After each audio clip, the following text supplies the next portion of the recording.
Larkana bureau chief Abdul Waheed Abro Larkana ठुल में SHO section जो दबंग कार्रवाइयूं। चोरी थियल सामान हथ, जवाबदार गिरफ्तार। SHO section inspector Saeed Ahmed Jumani जी अॻवाणीअ में पुलिस मुख़्तलिफ़ हंधनि ते कार्रवाइयूं कयूं। पुराई चोरी थियल सामान रिकवर। 2020 में नवाज़ बुर्लो जे फुरथियल मोटरसाइकिल रिकवर कराए असल मालिक हवाले करण ते SHO खे नोटनि जा हार पाराया विया। पुलिस 1 महीनो अॻु दीवान नरेश कुमार खां फुरंदड़ जवाबदार खे गिरफ़्तार करे थियल सोनी मुंडी मोबाइल ऐं रोक रक़म वापसि कराई। SHO section inspector Saeed Ahmed Jumani जी अहिड़े कारनामे ते शहरियुनि खे हार पाराए जस ॾिनो।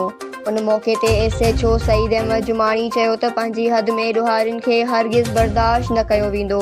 ॾोहारी चाहे केतिराई बाअसर छो न हुजनि, खेनि कानून जे पकड़ में आणींदसि। इंस्पेक्टर सईद अहमद जुमाणी शहरियुनि पारां ॾिनल मान समाज जे शहरियुनि तो थोराए थो मञा।